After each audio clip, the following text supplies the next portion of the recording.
જય સિયારામ. છેલ્લા લેક્ચરની અંદર આપણે સ્વાધ્યાય 7.2 યામ ભૂમિતિની અંદર 7મા પ્રશ્ન સુધીના દાખલા જોયા હતા. ત્યાર પછી આજે આપણે આગળનો પ્રશ્ન 8 જોઈએ તો એમાં એવું કીધું બે બિંદુઓ A અને B અનુક્રમે એટલે કે A ના યામ છે -2 B ના યામ છે 2 અને -4 એવા બિંદુઓ છે કે જેથી AP બરાબર 3/7 AB થાય. પછી એવું કીધું બિંદુ P રેખાખંડ AB ઉપર આવેલો હોય તો બિંદુ P ના યામ મેળવો. બરોબર. ટૂંકમાં આ રીતની આપણી આકૃતિ બને. એક રેખાખંડ AB છે, એમાં કોઈ વિભાજન કરતું બિંદુ P છે વચ્ચે આવી રીતે, અને આપણને એવું કહી દીધું કે આ એક સંબંધ A અને B વચ્ચેનો એટલે કે AP બરાબર 3/7 AB, તો બિંદુ P ના યામ મેળવો. હવે આપણને એ ખબર છે કે કોઈ પણ બિંદુ P છે એ રેખાખંડ AB નું A તરફથી AP ના છેદમાં PB ગુણોત્તરમાં વિભાજન કરે. કયા ગુણોત્તરમાં? AP ના છેદમાં PB. પણ અહીંયા તો આપણને AP અને AB આપ્યું છે, તો આ AB ને હું છેદમાં લઈ લઉં તો AP ના છેદમાં AB થાય. પણ આપણે લાવવું પડે AP ના છેદમાં PB. ગુણોત્તર મેળવવો હોય તો વિભાજન બિંદુના યામ મેળવવા છે, પણ એને પહેલા વિભાજન ગુણોત્તર ખબર હોવો જોઈએ. તો વિભાજન ગુણોત્તર મેળવવા માટે આપણને જે માહિતી આપી છે એ આ પ્રમાણે છે. AP બરાબર 3/7 AB. આ 7 સામે ગયા તો ગુણાકારમાં આવે એટલે આવું થયું 7AP બરાબર 3AB. બરોબર. હવે આ જે AB છે એ AB ના બે ભાગ પડ્યા આવી રીતે. પહેલો ભાગ પડ્યો AP અને બીજો ભાગ પડ્યો PB. બરોબર. એટલે આ જે AB છે AB ની જગ્યાએ શું લખ્યું? AP વત્તા PB. બરોબર. તો AB ની જગ્યાએ AP વત્તા PB મૂક્યું. તો માટે આગળ સાદું રૂપ આપો તો શું થાય? 7AP બરાબર આ 3 અંદર ગુણાય તો AP સાથે 3 નો ગુણાકાર થાય એટલે 3AP, PB સાથે થાય એટલે 3PB. તો આવું સમીકરણ મળ્યું. 7AP બરાબર 3AP વત્તા 3PB. AP વાળું જે પદ છે એને બરાબર ને આ બાજુ લાવો તો 7AP - 3AP બરાબર 3PB. 7 માંથી 3 જાય તો 4 વખત વધે એટલે આવું થયું 4AP બરાબર 3PB. તો હવે આ PB ને આના છેદમાં લાવો અને 4 ને સામે લઈ જાઓ 3 ના છેદમાં, એટલે આવું થાય AP ના છેદમાં PB બરાબર 3/4. એટલે આપણને ગુણોત્તર મળી ગયો. આપણને એ ખબર છે કોઈ બિંદુ P છે એ રેખાખંડ AB નું A તરફથી AP ના છેદમાં PB ગુણોત્તરમાં વિભાજન કરે. તો એ ગુણોત્તર થઈ ગયો આપણે 3/4. એ 3/4 જે ગુણોત્તર છે ને આપણે આવી રીતે M1 જેમ M2 ધારી લઈએ તો M1 એટલે 3 થાય અને M2 એટલે 4 થાય. બરોબર. તો આ રીતે આપણે M1 M2 ની કિંમત મેળવી લઈશું. હવે ધારો કે વિભાજન બિંદુ P ના યામ X અને Y છે, તો એના X નું સૂત્ર શું છે? તો કે M1 X2 M2 X1 છેદમાં M1 વત્તા M2. અને Y નું સૂત્ર શું બને? તો Y બરાબર M1 Y2 M2 Y1 M1 વત્તા M2. M1 M2 ની કિંમત આમાંથી મૂકવાની. M1 એટલે 3, M2 એટલે 4. X1 X2 Y1 Y2 એ બે બિંદુઓ આપણને આપ્યા હતા. બિંદુ A ના યામ હતા -2 -2 અને બિંદુ B ના યામ હતા 2 અને -4. તો આ બંનેનો આપણે ઉપયોગ કરશું, બિંદુ B ના યામ અને A ના યામનો. બરોબર. અને આપણે X1 Y1 કહી દઈએ અને X2 Y2. તો એ બધાની તમે આમાં કિંમત મૂકી દેશો અને સાદું રૂપ આપશો તો આ રીતે તમને X ની કિંમત મળશે -2/7 અને Y ની કિંમત મળશે -20/7. તો વિભાજન કરતા બિંદુના યામ મળી જાય. -2/7 એનો X યામ થાય અને -20/7 એનો Y યામ થાય. ખાલી એટલે સુધીનો જે દાખલો છે એ તમને ખબર હોવી જોઈએ. અહીંથી તો પછી આગળ ઘણા દાખલા આ રીતના ગણેલા છે. એના માટે અહીંયા જે તમને આપ્યું છે એનો ઉપયોગ કરવાનો. AB ની જગ્યાએ આ બેનો સરવાળો મૂકવાનો, પછી સાદું રૂપ આપો એટલે AP ના છેદમાં PB ગુણોત્તર મળી જાય. ત્યાર પછી 9મો પ્રશ્ન જોઈએ. 9મો જે પ્રશ્ન છે એમાં એવું કીધું 4 ભાગમાં વિભાજન કરવાના છે. બે બિંદુઓ આપી દીધા A અને B. A ના યામ છે -2 અને 2, B ના યામ છે 2 અને 8. આ AB જે રેખાખંડ છે એ રેખાખંડ AB નું 4 સમાન ભાગમાં વિભાજન કરતા હોય એવા બિંદુઓ મેળવો. તો આગળ તમે એક દાખલો શીખી ગયા હતા ત્રિભાગ બિંદુઓ વિશેનો. ત્રિભાગ એટલે 3 ભાગ, તો અહીંયા તો 4 ભાગ કીધા. તો ત્રિભાગ બિંદુ ક્યારે મળતા આપણને? તો બે વિભાજન બિંદુ લેતા આપણે. ધારો કે ત્યારે એવું તો કે આ રેખાખંડ AB છે અને ત્રિભાગ બિંદુ મેળવવા હોય તો હું P1 અને P2 એમ બે વખત વિભાજન કરું તો 3 સરખા ભાગ થઈ ગયા, 1 2 અને 3. પણ અહીંયા તો 4 સરખા ભાગ કરવાના છે. તો આ જે રેખાખંડ AB હોય એમાં વિભાજન 3 વખત કરવું પડે. ધારો કે એક કોઈ વિભાજન કરતું બિંદુ P1 છે, બીજું બિંદુ P2 છે અને ત્રીજું બિંદુ P3 છે, બરોબર? તો 1 2 3 અને 4 ભાગ પડે. તો 4 ભાગ પાડવા હોય તો વિભાજન બિંદુ 3 લેવા પડે, બરોબર? તો AB ના 4 સમાન લંબાઈના વિભાજન કરતા 3 બિંદુઓ મળે. ધારો કે P1 P2 અને P3. હવે આપણે આ 4 જે ભાગ પડ્યા એ ચારેય ભાગ સમાન, એ તો રકમમાં જ કીધું હોય તો ચારેયનું માપ ધારો કે K આપણે ધારી લઈએ. બધાયનું માપ કેટલું છે? K. એટલે કે A થી P1 સુધીનું માપ પણ K, P1 થી P2 સુધીનું માપ પણ K, P2 થી P3 સુધીનું માપ પણ K અને P3 થી B એનું માપ પણ કેટલું છે? K, બરોબર?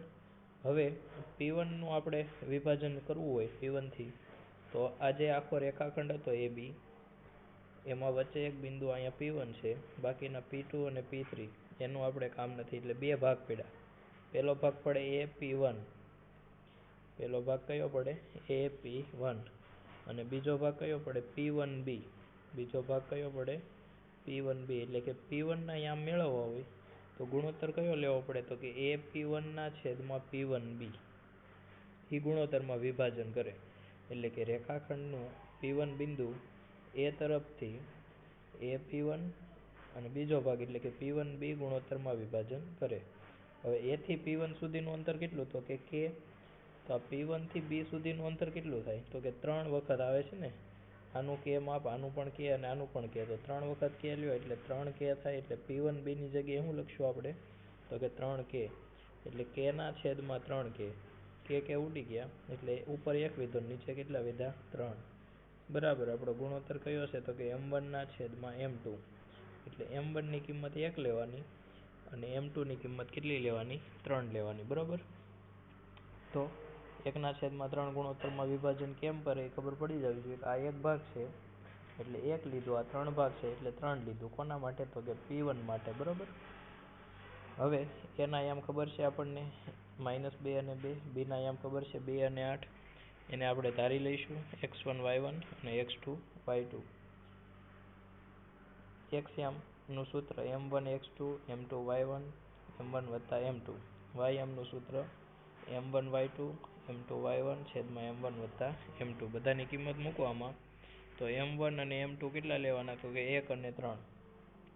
x1 y1 x2 y2 આમાંથી તમારે લઈ લેવાના. એ બધાની તમે આમાં કિંમત મૂકશો તો તમને x યામ -1 મળશે અને y યામ મળશે 7/2, બરોબર? એટલે જે પહેલું વિભાજન બિંદુ P છે એ P ના યામ આપણને મળી ગયા -1 અને 7/2. હવે શું કરવાનું? તો કે હવે બે રીતે દાખલો અહીંથી ગણી શકાય. જો તમારે બિંદુ P2 મેળવવું હોય એટલે કે વિભાજન બિંદુ P2 ના યામ મેળવવા હોય તો ગુણોત્તર કયો થાય? તો કે A થી P2 સુધીનો ભાગ, એટલે ગુણોત્તર આવો લેવો પડે AP2 છેદમાં બાકી વિધું હોય. બાકી શું વિધું? તો કે P2B. તો આનો ગુણોત્તર કેટલો આવશે? તો આ A થી P2 સુધીનું માપ એટલે કેટલું? તો A થી P2 સુધી એટલે K અને K એટલે 2K. પછી તો કે P2 થી B સુધીનું માપ કેટલું? તો એ પણ K અને K, આ K અને K એટલે 2K થશે. બેમાંથી K ઉડી જાય, બે ઉડી જાય, ગુણોત્તર 1/1 વધે. એટલે ગુણોત્તર M1 M2 લ્યો તમે તો 1/1 એટલે કે બેની કિંમત 1 આવશે. અને જો તમારે બીજી રીતે દાખલો ગણવો હોય અહીંથી તો આપણે જેમ ત્રિભાગ બિંદુઓ મેળવ્યા હતા એમ P2 છે તો એને આ બાજુય 2 ભાગ છે, આ બાજુય 2 ભાગ છે. એટલે P2 છે ને AB નું મધ્ય બિંદુ થાય. P2 શું થાય? AB નું મધ્ય બિંદુ. એ રીતે તમે P2 ના યામ મેળવી શકો. અહીંયા મધ્ય બિંદુનો ઉપયોગ કરીને મેળવેલા છે, બરોબર? તો P2 ના યામ તમે મધ્ય બિંદુનો ઉપયોગ કરીને મેળવી શકો. કોનું મધ્ય બિંદુ થાય? તો કે A અને B નું. અને ગુણોત્તર પ્રમાણે મેળવવા હોય તો એ તમને મળશે, બરોબર? ત્યાર પછી એ તમે P2 ના યામ મેળવી લેશો. હવે વિધું P3, ત્રીજું વિભાજન બિંદુ કયું વિધું? P3. તો P3 ના યામ મેળવવા હોય તો ગુણોત્તરની રીતે તમારે મેળવવો હોય. જો તો ગુણોત્તરની રીતે મેળવો તો પેલો ભાગ થાય AP3, કયો થાય AP3, અને બીજો ભાગ કયો થાય P3B, P3 અને B. હવે AP3 નું માપ કેટલું? તો કે A થી લઈને P3 સુધી 3 ભાગ પડે એટલે 3K થાય, અને P3 થી B એટલે ખાલી K ઉડી ગયા એટલે 3/1 વિધું. તો M1/M2 બરાબર 3/1, એટલે M1 ની કિંમત 3 લેવી પડે અને M2 ની કિંમત 1 લેવી પડે. કોના માટે? વિભાજન બિંદુ P3 મેળવો એના માટે. જો તમારે એમ ન કરવું હોય તો ડાયરેક્ટ તમને P3 છે એ કોનું મધ્ય બિંદુ થાય? તો આ જે રેખાખંડ હતો આવો, એમાં P2 અને B, કોણ P2 અને B, આ બંનેની વચ્ચે P3 આવે. એટલે આ બેના યામ તો આપણને ખબર છે, P2 ના યામ આપણે આગળ મેળવી લીધા, B ના યામ ખબર છે, તો P3 તમે મધ્ય બિંદુ સૂત્ર વાપરી અને પણ મેળવી શકો. એટલે જેમ તમને યોગ્ય લાગે એમ બંને રીતે મેળવી શકો. અહીંયા મધ્ય બિંદુ સૂત્રનો ઉપયોગ કરી અને P2 ના યામ મેળવેલા છે. તો આ રીતે 3 વિભાજન બિંદુ તમારે મેળવવા પડે. ત્યાર પછી 10મો પ્રશ્ન આપણે જોઈ લઈએ. હવે 10મો પ્રશ્ન સિમ્પલ છે. થોડોક આપણને એમ લાગશે કે આવા દાખલા તો આપણે નથી આવ્યા, પણ સમજી લો આખો પહેલા રકમને એટલે ખબર પડી જાય. સમબાજુ ચતુષ્કોણના ક્રમિક શિરોબિંદુઓ 3, 0, 4, 5, -1, 4, -2, -1, તો તેનું ક્ષેત્રફળ મેળવો. તો અહીંયા આપણને સમબાજુ ચતુષ્કોણના ક્ષેત્રફળનું સૂત્ર ખબર હોવું જોઈએ. એના ક્ષેત્રફળનું સૂત્ર છે 1/2 ગુણ્યા વિકર્ણના માપનો ગુણાકાર, બરોબર. તો આ ચતુષ્કોણ દોરી નાખો, PQRS. આ બિંદુઓના નામ આપી દીધા PQR અને S. તો વિકર્ણ કયા થાય? તો કે PR, પેલો વિકર્ણ કયો થાય? PR. બીજો થાય SQ, બરોબર. હવે આપણે જરૂર કોની છે? તો કે વિકર્ણના માપનો ગુણાકાર કરવો પડે. તો PR નું માપ આપણને મળી જાય. બિંદુ P થી R સુધીનું માપ મેળવવું હોય તો અંતર સૂત્ર વાપરી શકો તમે. એવી રીતે બીજા વિકર્ણ SQ નું માપ મેળવવું હોય તો પણ તમે અંતર સૂત્ર વાપરી શકો, બરોબર. એટલે પહેલું કામ શું કરવાનું? તો કે અંતર સૂત્રની મદદથી બંને વિકર્ણ PR અને SQ નું માપ મેળવવાનું, એટલે તમને જવાબ મળે. તો પહેલા સૂત્ર લખી દીધું, 1/2 ગુણ્યા 2 વિકર્ણના માપનો ગુણાકાર. હવે પહેલો જે વિકર્ણ છે, અંતર સૂત્ર 1/2 વિકર્ણનો ગુણાકાર. તો પહેલો વિકર્ણ PR, તો PR માટે અંતર સૂત્ર લખ્યું x1 - x2 આખાનો વર્ગ વત્તા y1 - y2 આખાનો વર્ગ, એનું પાછું વર્ગમૂળ. એવી રીતે બીજા વિકર્ણ માટે અંતર સૂત્ર લખી દીધું. અહીંયા ડાયરેક્ટ રકમમાં ગણતરી દર્શાવી. તમને એવું લાગે કે મારે પહેલા બે અંતર મેળવી લેવા, અંતર સૂત્રનો ઉપયોગ કરીને પહેલા બંને અંતર મેળવાય તમારે, તમે મેળવી શકો અને પછી આગળ દાખલો ગણી શકો. તો એટલું થઈ ગયા પછી હવે PR મેળવો હોય તો P અને R વાળા બિંદુઓ લેવાના, SQ મેળવો હોય તો S અને Q વાળા બિંદુ લેવાના. એટલે અંતર સૂત્રનો ઉપયોગ કરશો તમે તો 1/2 તો આગળ હતા સૂત્રના. આ બે વિકર્ણ એટલે કે બેયના અંતર વિકર્ણના PR નું ને SQ નું, બરોબર. બધાની કિંમત મૂકવામાં. તો પહેલો જે વિકર્ણ છે PR, એનું માપ તમને મળ્યું વર્ગમૂળ 32. બીજો વિકર્ણ છે એનું માપ મળ્યું વર્ગમૂળ 72, બરોબર.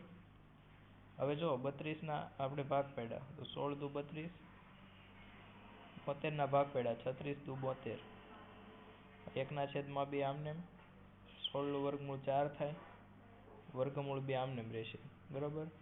અહીંયા 36 નું વર્ગમૂળ કેટલું થાય? તો કે 6 થાય અને વર્ગમૂળ 2 આમને રહે. એટલે આવું મેળવ્યું 1/2 4 વર્ગમૂળ 2 ગુણ્યા 6 વર્ગમૂળ 2. હવે આ વર્ગમૂળ 2 અને વર્ગમૂળ 2 કેટલી વખત આવે? 2 વખત આવે ને. એટલે આવું થાય વર્ગમૂળ 2 ગુણ્યા વર્ગમૂળ 2. તો બે વર્ગમૂળનો ગુણાકાર કરો એટલે વર્ગમૂળમાં 4 થયા. વર્ગમૂળ 4 નું પાછું વર્ગમૂળ કાઢો એટલે કેટલું થઈ જાય? તો કે 2. અથવા એવું જ થાય ડાયરેક્ટ 2 વખત વર્ગમૂળ હોય તો વર્ગમૂળ નીકળી જાય, સંખ્યા એકવાર લખી દેવાની. એટલે 1/2 આમને 4 લખ્યા, 6 લખ્યા અને 2 વખત વર્ગમૂળ એટલે 2 લખી દીધા, બરોબર. હવે આ 2 અને આ 2 ઉડી ગયા તો 6 ચોક 24.